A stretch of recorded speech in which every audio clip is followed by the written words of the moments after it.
ನಮಸ್ಕಾರ ವೀಕ್ಷಕರೇ, ಸುವರ್ಣ ಕ್ರಿಯೇಷನ್ಗೆ ಸ್ವಾಗತ. ಇವತ್ತಿನ ಈ ವಿಡಿಯೋದಲ್ಲಿ ರಾಮಕೋಟಿ ಬರೆಯೋದು ಹೇಗೆ, ಅದನ್ನು ಬರೆಯೋದ್ರಿಂದ ಆಗುವ ಲಾಭಗಳೇನು, ಯಾವ ರೀತಿ ಬರೀಬೇಕು, ಯಾವ ನಕ್ಷತ್ರದಲ್ಲಿ ಬರೆದ್ರೆ ಒಳ್ಳೆಯದು ಎಲ್ಲನೂ ನೋಡೋಣ ಬನ್ನಿ. ವಿಡಿಯೋನ ಸ್ಕಿಪ್ ಮಾಡದೆ ನೋಡಿ, ಆವಾಗ ನಿಮಗೆ ಎಲ್ಲ ವಿಷಯಗಳು ಅರ್ಥವಾಗುತ್ತೆ. ರಾಮಕೋಟಿನ ಪುನರ್ವಸು ನಕ್ಷತ್ರದಲ್ಲಿ ಬರೀತಾರೆ. ಆದರೆ ರಾಮನವಮಿ ಅಂತ ಒಳ್ಳೆ ಮುಹೂರ್ತ ಅಂತೂ ರಾಮಕೋಟಿಗೆ ಇನ್ಯಾವುದೂ ಬರೋದಿಲ್ಲ. ಹೇಗಿದ್ರು ಬುಧವಾರ ರಾಮನವಮಿ ಇರೋದ್ರಿಂದ ಪೂಜೆ ಎಲ್ಲನೂ ನಾವು ರಾಮನ ಮಾಡ್ತಾ ಇರೋದ್ರಿಂದ ರಾಮಕೋಟಿ ಶುರು ಮಾಡೋದಕ್ಕೆ ಒಳ್ಳೆ ಪ್ರಶಸ್ತವಾದ ಮುಹೂರ್ತ ಅಂತ ನನಗನ್ಸುತ್ತೆ. ರಾಮಕೋಟಿ ಬರೆಯೋಕ್ಕೆ ಈ ಥರ ಒಂದು ಬಿಳಿ ಹಾಳೆ ಇರುವ ಪುಸ್ತಕ ಬೇಕು, ಹೊಸ ಪುಸ್ತಕನೇ ತಗೋಬೇಕು. ಆಮೇಲೆ ಗ್ರೀನ್ ಇಂಕು, ಹಸಿರು ಬಣ್ಣದ ಶಾಯಿ ಇರುವಂಥ ಪೆನ್ನು ತಗೊಂಡು ರಾಮನವಮಿ ದಿವಸ ನಾವು ಹೇಗಿದ್ರು ಪೂಜೆ ಮಾಡ್ತೀವಲ್ವ, ಆ ಪುಸ್ತಕಕ್ಕೂ ಎಲ್ಲ ಅರ್ಶಿನ ಕುಂಕುಮ ಹೂವು ಅಕ್ಷತೆ ಎಲ್ಲ ಏರಿಸ್ಬಿಟ್ಟು ಪೂಜೆ ಮಾಡಿ ರಾಮನವಮಿ ದಿವಸ ಶುರು ಮಾಡ್ಕೊಳ್ಳಿ. ಹೇಗಿದ್ರು ಮುಹೂರ್ತ ಎಲ್ರಿಗೂ ಗೊತ್ತಿದೆ, ಆ ಮುಹೂರ್ತದಲ್ಲಿ ಶುರು ಮಾಡಿ. ರಾಮಕೋಟಿ ಬರೆಯೋದ್ರಿಂದ ತುಂಬಾ ಒಳ್ಳೆಯ ಪ್ರಯೋಜನಗಳಿದೆ. ನೀವು ಆ ಪುಸ್ತಕದಲ್ಲಿ ಬೇರೇನೂ ಬರೀಬಾರ್ದು. ಅದನ್ನು ನಾಮ ಬಿಟ್ಟರೆ ಅಲ್ಲಿ ಆ ಪುಸ್ತಕದಲ್ಲಿ ಬೇರೆ ಇನ್ನೇನೂ ಬರೀಬಾರ್ದು.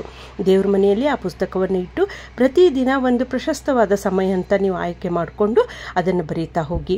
1,00,000 ಆದ ತಕ್ಷಣವೇ ಏನಾದರೂ ಪ್ರಸಾದ ಮಾಡ್ಬೋದು, ರಾಮನ ಪ್ರಸಾದ ಅಥವಾ ಪೊಂಗಲ್ಲು ಏನೋ ಒಂದು ಸಿಹಿ ತಿಂಡಿನ ಮಾಡಿ ಮಕ್ಕಳಿಗೆ ಹಂಚಬೇಕು.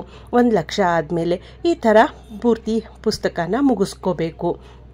ರಾಮಕೋಟಿ ಬರೆಯೋದ್ರಿಂದ ತುಂಬಾ ಒಳ್ಳೆಯದಿದೆ. ಹೆಚ್ಚಾಗಿ ಪದ್ಮಾಸನ ಹಾಕಿ ಕುಳಿತುಕೊಂಡು ಬರೆದ್ರೆ ತುಂಬಾ ಒಳ್ಳೆಯದು. ಅಶಕ್ತರಿದ್ದೀರಾ, ವಯಸ್ಸಾಗಿದ್ದೀರಾ, ಕೆಳಗಡೆ ಕೂತ್ಕೊಳ್ಳೋಕ್ಕಾಗಲ್ಲ ಅಂತಂದರೆ ಒಂದು ಚೇರ್ ಇಟ್ಕೊಂಡು ಅದು ಚೆನ್ನಾಗಿ ಮಡಿಯಾಗಿರೋಂಥ ಸ್ಥಳ ಇದ್ದರೆ ತುಂಬಾ ಒಳ್ಳೆಯದು. ಆಮೇಲೆ ಸೂತ್ಕ ಎಲ್ಲ ಇದ್ದಾಗ, ಹೆಣ್ಮಕ್ಳು ಆಚೆ ಆದಾಗ ಮಾತ್ರ ಬರೆಯೋಕ್ಕೆ ಹೋಗಬೇಡಿ.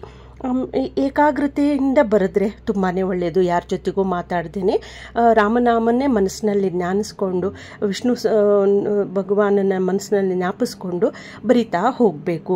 ಇದರಿಂದ ಏನಾಗುತ್ತೆ, ಏಕಾಗ್ರತೆ, ಸಹನೆ, ತಾಳ್ಮೆ ಗುಣ ಹೆಚ್ಚಾಗುತ್ತೆ. ಮನಸ್ಸಿಗೆ ಪ್ರಶಾಂತತೆ ದೊರೆಯುತ್ತದೆ. ಆಮೇಲೆ ಸಕಾರಾತ್ಮಕ ಶಕ್ತಿ ತುಂಬಾ ಜಾಸ್ತಿ ಆಗುತ್ತೆ.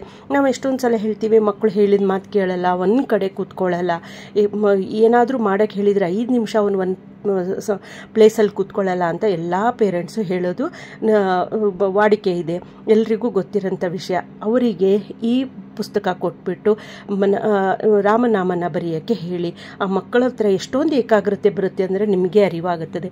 ಆಮೇಲೆ ಇದನ್ನು ಮುಗಿಸಿದ ಮೇಲೆ ದೇವಸ್ಥಾನಕ್ಕೆ ಕೊಟ್ಬಿಡಬೇಕು. 1 ಕೋಟಿ ಆದಮೇಲೆ ರಾಮನ ದೇವಸ್ಥಾನಕ್ಕೆ ಕೊಡಬೇಕು. ಕೆಲವರು ಮನೆಯದ ಅಡಿಪಾಯ ಹಾಕಬೇಕಾದ್ರೆ ಅಥವಾ ದೇವಸ್ಥಾನ ಏನಾದರೂ ಹೊಸದಾಗಿ ಕಟ್ತಾ ಇದ್ದರೆ ಆ ಅಡಿಪಾಯಗೆ ಹಾಕೋಕ್ಕೂ ಕೂಡ ಅದನ್ನು ಇಸ್ಕೊಳ್ತಾರೆ. ಈ ರಾಮಕೋಟಿ ಬರೆಯೋದ್ರಿಂದ ಮನಸ್ಸಿನಲ್ಲಿ ಎಷ್ಟೊಂದು ಆತಂಕ ಇರುತ್ತೆ, ಭಯ ಇರುತ್ತೆ, ಭವಿಷ್ಯದ ಬಗ್ಗೆ ಚಿಂತೆ ಇರುತ್ತೆ. ಇದೆಲ್ಲ ಹೋಗಲಾಡಿಸ್ಕೊಂಡು ಸಹನೆ ಹೆಚ್ಚಿಸಲು, ಆಮೇಲೆ ಶಾಂತತೆ ಮನೆಯಲ್ಲಿ ಇರಬೇಕು ಅಂತಂದರೆ ಇದೆಲ್ಲ ಮನಸ್ಸಿಗೆ ಒಂದು ಒಳ್ಳೆ ಭಾವನೆ ಬರಬೇಕು. ನಾವು ಏನಾದರೂ ಜಯಿಸ್ಬಿಡ್ತೀವಿ ಅಂತ ನಮ್ಮ ಮನಸ್ಸಿಗೆ ಅಷ್ಟೊಂದು ಕಾನ್ಫಿಡೆನ್ಸ್ ಇದ್ದರೂ ಕೂಡ ಎಲ್ಲೋ ಒಂದು ಮೂಲೆಯಲ್ಲಿ ನಾವು ಹೆದರ್ಕೊಳ್ತಾ ಇರ್ತೀವಿ. ಏನಾಗುತ್ತಪ್ಪ ಮುಂದೆ, ಮಕ್ಕಳ ಭವಿಷ್ಯ ಹೇಗಿದೆ, ನನ್ನ ಉದ್ಯೋಗ ಹೇಗಿರುತ್ತೆ, ಅಭಿವೃದ್ಧಿ ಇರುತ್ತೋ ಇಲ್ವೋ, ಏನೇನೋ ಯೋಚನೆಗಳಿರುತ್ತೆ. ಇವೆಲ್ಲ ಯೋಚನೆಗಳು ಹೋಗಲಾಡಿಸುತ್ತದೆ. ಈ ಶ್ರೀರಾಮನವಮಿ ದಿವಸ ಶ್ರೀರಾಮಕೋಟಿ ಬರೆಯಲು ಪ್ರಾರಂಭಿಸಿ. ನಿಮ್ಮ ಕಷ್ಟ ಕಾರ್ಪಣ್ಯಗಳೆಲ್ಲ ಹೋಗಲಾಡಿಸಿ ಮನೆಯಲ್ಲಿ ಸದಾ ಸುಖ ಸಮೃದ್ಧಿ ನೆಲೆಸೋ ಥರ ಆಗುತ್ತೆ. ಹೇಗಿದ್ದರೂ ರಾಮನವಮಿ ಇದೆ, ನಾನೆಲ್ಲ ರೆಡಿ ಮಾಡಿ ಇಟ್ಕೊಂಡಿದ್ದೀನಿ. ನೀವು ಕೂಡ ಹಾಗೆ ರೆಡಿ ಮಾಡಿಕೊಂಡು ರಾಮಕೋಟಿನ ಬರೆಯಲು ಪ್ರಾರಂಭಿಸಿ. ನಿಮ್ಮ ಅನಿಸಿಕೆ ಅಭಿಪ್ರಾಯಗಳನ್ನ ದಯವಿಟ್ಟು ತಿಳಿಸಿ. ನನ್ನ ಚಾನಲ್ ಸಬ್ಸ್ಕ್ರೈಬ್ ಮಾಡಿ. ಧನ್ಯವಾದಗಳು ವೀಕ್ಷಕರೇ.